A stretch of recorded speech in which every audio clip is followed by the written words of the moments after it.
Hey y'all, hey, it's JJ Conway. Welcome to Building Wealth Together, where our goal is to help you walk in abundance and leave a legacy. It's Mindset Monday, where we take the best teachings on mindset, motivation, and leadership and apply them to your life. This helps you get past the past and grow forward into abundance. Let's get into it. All right. It's JJ Conway. I want to welcome you to week 3 of our study of the book Zoned In. For those of you listening to this as a podcast instead of live, I acknowledge up front, I am not going to have time to edit out all the ums and the ahs. And but I don't want to delay getting the content out because I can't make it perfect for you. Okay. And so just acknowledge that some of that's going to be there. Give me a little bit of grace, if you would. Now, of course, I'm not going to be able to cover the entire book in just a 1-month book study, okay? You're going to really want to get a copy of this book. We've got the link for you in the show notes. You can find it on Amazon, and you are really going to want to dig into this and do the exercises step by step, okay? If this is really resonating with you, I encourage you to go out there and get the book. First, we're going to talk about Chapter 3, Objectives. She says here in objectives, we're charting a plan for where we want to go. And she reminds us that without a plan, we're left with a fleeting wish that gets interrupted incessantly by life. Now, before I get into talking about a plan, I just realized I should probably get folks up to speed who are just joining us. Okay, so what we've talked about in the first 2 weeks is we've talked about understanding our ambitions, understanding that they change, and understanding that from time to time we need to reassess them. And then we talked about wanting to know what it is in our life, which of those ambitions need to be next leveled, right? Because sometimes we can be doing well in one area, but then we're not doing well in another. So we might be doing well physically, but we might be neglecting our family or our profession. Or we might be doing well with our profession, but we might be neglecting our physical health or our primary love relationships, okay? And so once we've reassessed our ambitions, know what we want at next level, the next thing we got to do is put a structure in place. And that's what we talked about last week. We spent last week talking about her chapter, No Excuses. And for me, it was so important because I'm the queen of making an excuse. I think that's why I don't take too many as a financial planner, because I already done made all the excuses you're going to bring to me as to why you can't implement your financial plan. Seriously though, once we realize what we want out of life, it's important for us to be able to surround ourselves with people who will hold us accountable and to put in place the structure of that physical support system, but also our daily habits and plans and things like that are going to help us get where we need to go. You want to have that mentor or coach in your life. You want to have somebody that's going to help keep you accountable. If you don't have a formal mentor or coach, you can have an accountability buddy. You want to have a formal coach, you want to have the peer partners, you want to have all of these different categories of people in your life. And it helps hold you accountable, and it helps motivate you. That's one of the reasons why so many of these peer-based experiences work for us, because when it's just me left to my own devices, nobody's holding me accountable for spending an hour on Facebook. The only thing that's holding me accountable for wasting an hour on Facebook is my bank account, which is not getting more full. All right. And so, people used to ask me, why are you so motivated to work out all the time? When I didn't realize what they were saying is, well, you really work out a lot, but we haven't seen any results, But I was motivated to work out because of all those clothes in my closet that were laughing at me for years that I couldn't get back into. And so for me, it was a long game, and I was doing everything I knew how to do. And there were times where I would get frustrated.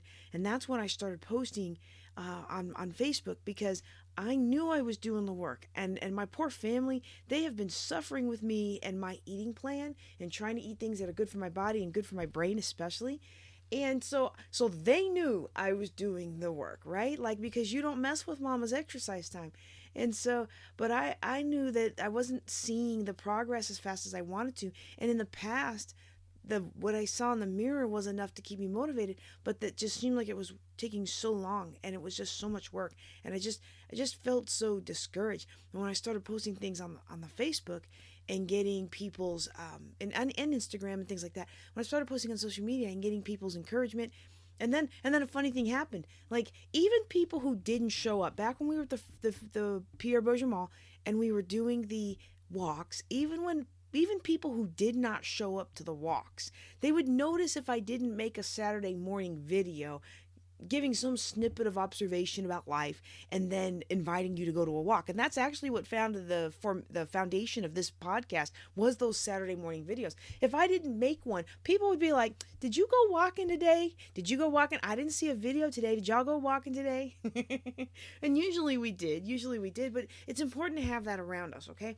And so that's the support system. And now we've built a support system, and for some of us it might take some time, because you might be like me. You done offended everybody in your life, and now you turn around and you don't have no support system, because because they've all moved on to people that make them feel good about themselves, right? All right. Some of that's up leveling your pool of friends too. Some of that, if you're trying to go somewhere and everybody in your life is really just happy with status quo, it's going to be real hard for you to hang on to those people no matter how much you love them. And my husband laughs at me sometimes, because I still miss my friends that I used to have, and I'm like, I wonder how so and so's doing. I haven't heard from so and so. I should reach out to so and so. And he'll just kind of look at me and smile. And he's never mean about it, right? But he'll just kind of look at me and smile, because he knows that I don't ever let people go. You have to really hurt me for me to let somebody go. Most of the people who've left, they've left on their own accord, because they realized I was going somewhere they were not willing to put forth the work to do, and they didn't want to be confronted with that every time I was around, okay? Now, that's now. I'm not talking about back in the day when my big mouth done offended everybody, okay? I acknowledge that. Y'all just pray for me, I still have some relationships to repair in that. But once we get all of that, okay? I done spent 5-6 minutes setting all that up. I didn't mean to talk so long on that, but somebody probably needed to hear that. That's probably why I was motivated. I'm going to choose to believe that, right? But seriously, though, once we get all of that stuff in place, now it's time to put a plan. And the thing for a lot of us, you might say, well, maybe I should put the plan in place. Well, a lot of times we do that.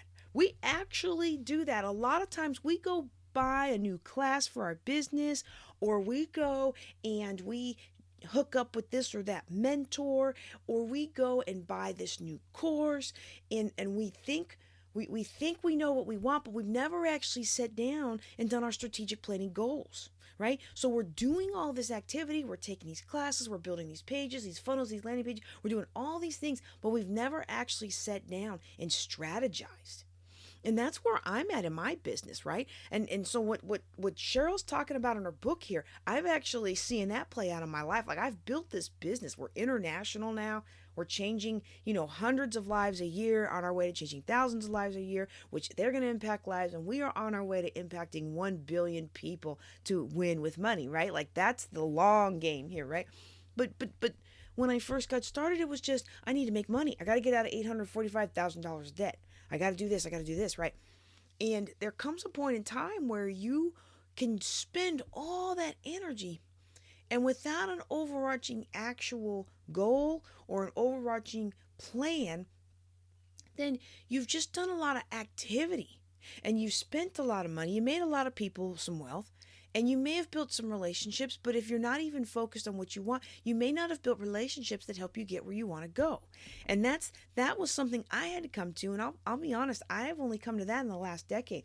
I was trying so hard to build relationships with people who did not want to build relationships with me, misjudged me from first sight, and decided they wrote me off from first sight, and spent all my time trying to get their affection, get their approval, get their respect, instead of focusing on the kind of people that do like to have me around, focusing on the kind of people I personally like to be around. And so with my business, I built this great business, and what we're doing right now is we're actually taking a step back in the business, and we're rebuilding. I'm actually walking through the customer journey, making sure that every person who comes along with me is having an ideal experience as much as I can control, right? And I'm going through all the courses, and I'm seeing the places where I've let people down, or I'm seeing the places where I promised this and I didn't deliver that, and then no one held me accountable for it, so I didn't realize it needed to be done, right? And so we're going through, and we're just really cleaning a lot of house, and we're getting more strategic about what we're doing here. My little team that I've got working with me now, and it's really starting with that strategic plan.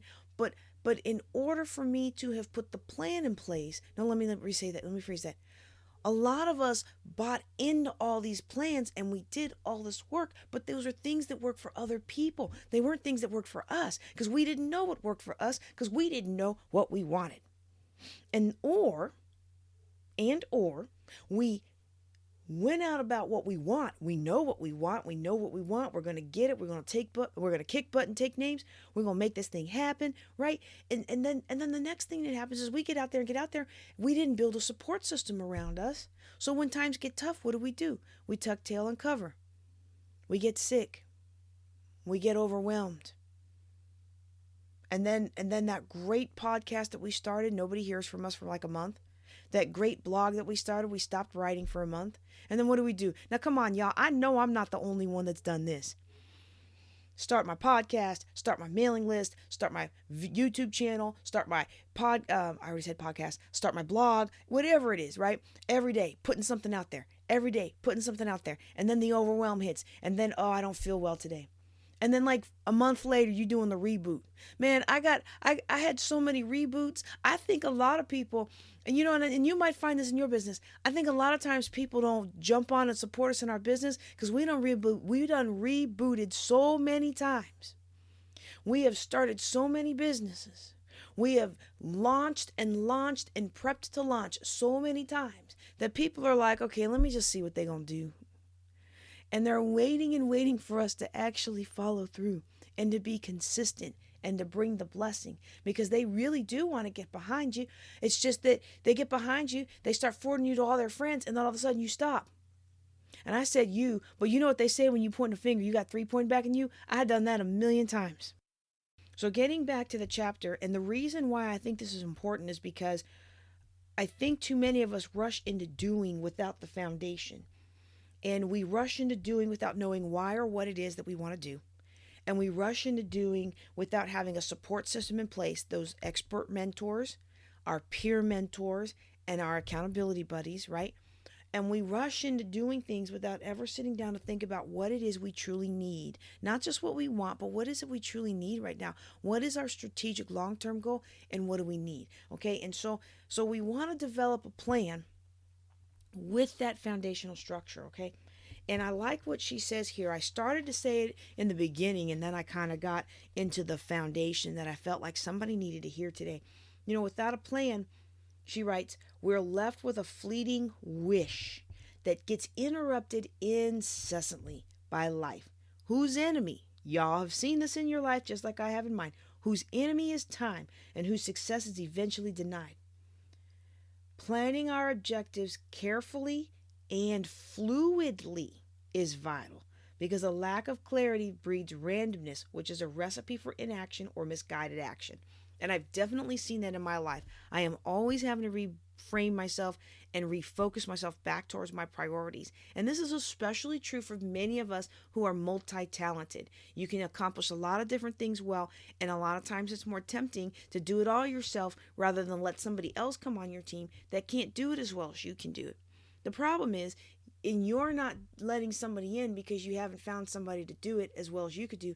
Not only are you precluding allowing anybody else to come in, but you are spending time on things that you are not the most productive in compared to something else you could be doing where you are super, super productive in.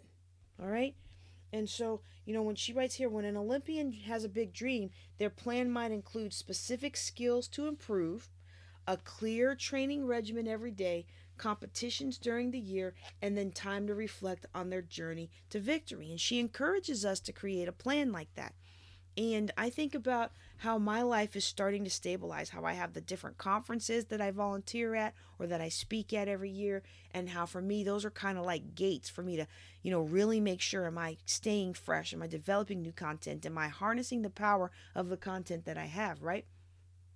So we want to be intentional, and that's really what I'm getting out of this book is being intentional and strategic. That's why I wanted to bring it to you, She says to start off with a long-term objective, beginning with the end in mind. What is it that you want?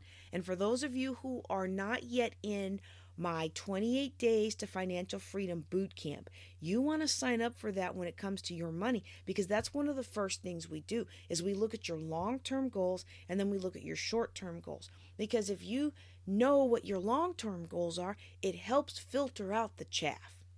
She says here that time is our enemy, and not having a good plan leads to distraction. It leads to randomness, and that ends up leading to inaction or misguided action. And we don't have time for random action or misguided action or inaction. We all have the same amount of time of day. We have the same amount of minutes, hours, seconds that everybody else on earth gets. But depending on where you are in your life, it's really easy to say, well, I'm going to squander this time here, or I'm going to squander that time there. But we don't call it squander. We call it, I need to unwind and I need to relax. Well, if you look at her plan here for the Olympic athlete, yes, there is time in there to reflect on the journey. There is time in there to really unpack everything that's happened. There's time in there to refresh and build your body because you need to do that, right? But it's intentional time. I find, and I've seen this for a long time, I find that a lot of people, when I travel, when I used to go on trips all the time, or even in my own family, or even in my own self, I notice sometimes this pattern creeping in where I'm thinking, oh, I've just got to unwind, or the people around me be on video games or watching shows for hours at night in the guise of unwinding. But really, it's misguided action, because if you were really focused on your strategic goal, you would realize that your strategic goal requires you to get the sleep you need, requires you to get the rest you need, requires you to get the nutrition you need, and all of those things take time. I can go out and get fast food and it will satiate the hunger for a period, but it may not nourish my body. On the other hand, I can make meals that take 2 or 3 hours. Not every healthy meal takes that long, but a lot of the things that my family likes to eat takes a long time to make in a healthy way, where I'm really extracting as many of the nutrients out of the bones or out of the ingredients. It's not always a quick eat, and some things need to be marinated for a long time, and all of that takes planning.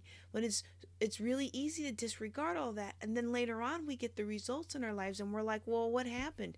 It's not what happened, it's what didn't happen. And what didn't happen was intentionality and a strong goal with a big enough dream to carry you through the times when you just want to roll back over into the bed. We got to dream big, and we got to be very, very clear about what we want to do with our lives. And for those of you who are believers today, please don't misunderstand me. I don't think there's anything wrong in you being clear with what you want to do with your life and then putting it before the Lord and asking the Lord, or even the other way around. I know now that I have been called to change communities, but back in the day, I would have never thought of something like that. I was just trying to be the best me I could be. My goal back then was to make it to heaven and bring as many people along with me as I could. And that's still my goal today.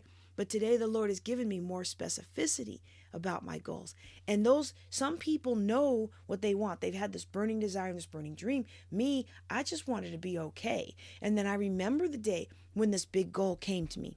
And I'm telling you this not to impress anybody, but to impress upon you that there are different ways to arrive at this goal, okay? And so I'm driving around, and Google's taken me a way that I've never been before. And I end up in one of Shreveport's most poorest neighborhoods. And I thought I'd been in all the poor neighborhoods, but I had never been in this neighborhood. And here I am, and I'm driving along, and I'm looking, I'm like, oh my goodness, Lord, these people need so much help. And he said, if I give you the resources, this is what the Spirit dropped into my spirit. If I give you the resources, will you help them? And I was like, yes, Lord, I'll help them. And I didn't even think about what it meant, right? I was just like, okay, yeah, well, of course. Of course, if the Lord asks me to help, of course I'm going to say yes. Who says no to God, right? Like, we don't do that all the time. Like, the Lord tells us to go right and we go left anyway, right? But here I am driving along. I'm like, oh, of course, Lord. Yeah, of course. And then I see a building for sale, and I'm like, I'm not trying to open up my church in this neighborhood. I don't know anybody in this neighborhood. You got to know people in this neighborhood. This is the kind of neighborhood you got to know somebody so people will look out for you, right? Like, you got to be a part of the community. You don't just show up and open up a thing and everybody loves you day one. Like, that's not how that works, right? And so I was like, oh no. I was like, oh no. And the Spirit again is like, if I give you the resources, will you bless my people? And I was like, yes, Lord. Yes. Yes. And I think the Lord could tell that my heart wasn't really in that, right? But I'm an obedient person, right? I'm an obedient minister. And so I went back and did my research, and I did everything I could, and I tried to put together a package and tried to reach out to the realtors and everybody, and they never responded. And I said, okay, well maybe that was just a test, and I don't know if I failed it or passed it because I did the motions, but I don't know if my heart was there. Months later, I get lost again. And I'm telling you, it's the craziest thing because, Shreveport is not a very big town. And I think I know the whole town, but I ended up back in the spot. And now I'm beginning to wonder, okay, is this a dream? Am I hallucinating? Or is this really a neighborhood? Because I could not find it when I went back to try and find it. Because I took it seriously when the Lord said, will you help my people, right? And I said, well, I didn't get the property, but I'm at least start going and making myself known in the community. Find out what community meetings they have, maybe see if there's a way I can start tutoring kids or something. Everybody needs something, right? But I could never find it. And so I get lost and I get into it again. And the same thing happens. And I'm telling you, y'all might call me crazy. Those of you who are from Shreveport, you might be like, she must have been hallucinating because you can't get that lost in Shreveport. And then some of my friends on the crew are going to be like, no, we've seen JJ get lost. It's really possible to get that lost, right? But that's when the second time that this happened, that was when it was like, you've just been looking out for yourself. And it's time for you to look out for God's people. Your mission is to equip God's people. And God has called you to change communities. And when the Spirit dropped that on me, I was like, yes, Lord. Okay. And so, but I didn't know that when I got started. I had another big goal that I thought was a big goal. And you just get what comes to you and then work with that. But don't play small on it, okay? Really sit down and give it some time and think about it, and don't feel like, oh, well, JJ says she's going to change communities, so I got to have a goal that changes communities. No, no, no, no. Start with where you are. Ponder it, pray about it, search yourself, figure out what comes to you. But the important thing is to get something, and it's got to be big. It's got to be big, and it's got to be exciting, and guess what else it's got to be? It's got to be clear. Now, I'm going to tell you what I mean by getting clear. And this is not a Miss Cheryl's book here, but I'm going to show you this example because I get it a lot as a financial planner. People come to me, they're like, I want to make more money. And I'm like, of course you want to make more money. How much more money do you want to make? Oh, I just need to make more money. And it's like, okay, here's $5. Now you made more money. Well, that's not what I meant. Okay, but what do you mean? Well, I don't know, but that's the problem. The problem is you say you're wanting something, but you haven't sat down and taken the time to really dig into what it is you really, really want. Lack of clarity about our long-term ambitions or lack of clarity about our most important tasks of the day is kryptonite to our productivity and our joy.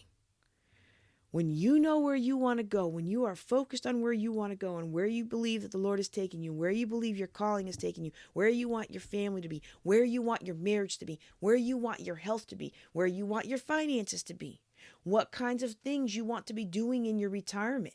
When we're really clear about that, it helps us to be more productive and more joyful. One of the most fun things I got to do last night is work with a potential client who is looking at retiring and opening up his own shop. And I mean, we sat there and talked through everything. And to me, it's so much joy to be able to sit down with somebody who's like, this is what I want to do. This is how I'm going to bless my community. This is how I'm going to bless my family. This is how I'm going to bless myself, right? That clarity is so important. So whether it's clarity on any given day, for a project, even a long-term mission, it's so much more important than you ever realized, okay? I want to encourage you to do this acceleration exercise that she shares with us on page 68. Okay, I want you to take some time to just be still. Make sure that you won't be interrupted by, your phone, people, the kids. I know as a mom that's hard sometimes, I close the office door and the next thing I know there's a trumpet player and a toddler climbing all over me, right? It's like really and I remember those days when both of those boys were so young that bathroom was not off limits to them, and they were like, if mom goes in a bathroom, that's not time for her to decompress for a few minutes. That's time for me to barge in and see what she's doing. Okay, so but get some time and really just be still and visualize a beautiful cemetery, flowers, trees, all the headstones, and write or voice record your own eulogy of what was important to you, what you accomplished, and what your gift was. Really think into this. Think into how would you want your eulogy to read? And when you think about this activity and you read it or you play it back, is it causing you to just, smile? I'll never forget that time when I was in the emergency room and Diane was able to come by after work, but nobody else had time. One of my other friends brought a cord, but even she was like, I got kids in the car. I can't talk to you right now. Here's a cord. Hope everything works out. So I'm just laying there and I'm like, what if I died on the ambulance ride over here? What if I died? What would people say about me? I mean, I hope this won't offend my family, but I remember going to my grandfather's funeral. All that was there was immediate family, and some of them looked like they didn't want to be there. And then there were two ladies who were friends of my late grandma's. She had passed maybe a year before, maybe a year, maybe two. I know she passed when I was pregnant with Philip. Philip was either 1 or maybe almost 2 when Grandpa died, but I was pregnant with him when Grandma died, so I wasn't able to go to the funeral. We're at this funeral, and these two ladies they were friends of my grandmother's. They were there out of respect for her. But the sense I got about my grandfather, who growing up as a military brat, I didn't really know him that well. I mean, honestly, I'm not gonna try to sugarcoat that, was that he must not have been a very nice man. And he must not have left a trail of people who loved him. But my grandmother was such an influential person in her community and in her church that her friends showed up to her husband's funeral a year or so after her passing out of their love and respect for her. And when I sat in that emergency room, I remember thinking to myself, if I died right now, have I done anything worth it to anybody?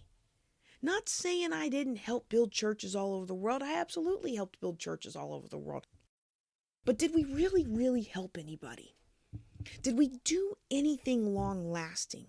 Were we an impact in others' lives? If I couldn't get people to come see me in the emergency room, I don't think anybody was going to be showing up at my husband's funeral a year or two after I die out of their respect and love for me.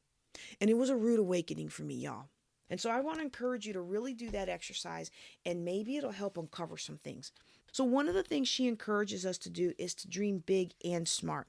And a lot of times we curtail our dreams. Like we make them smaller because they're supposed to be smart goals. Because the problem with big goals is that everybody you dream willy-nilly and you're not specific enough. And so you can't achieve it and then you give up. So make some smart goals. Well, Dr. Martin Luther King had a dream, y'all, not a carefully planned smart goal. So let's make them smart, but let's also make them big, okay? You may not be aiming for world peace or anything, but make sure your dream is big enough. And we want to make sure it's big enough, but we also want to put some bounds on it. 6 months to 4 years. Make sure that it's possible. Even if it's not realistic, make sure it's remotely possible, right? And then being at peace with having little to no control.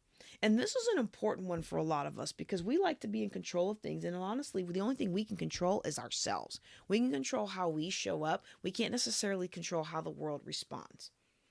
So then she encourages us to take those big dreams and connect them to the now with some intermediate objectives.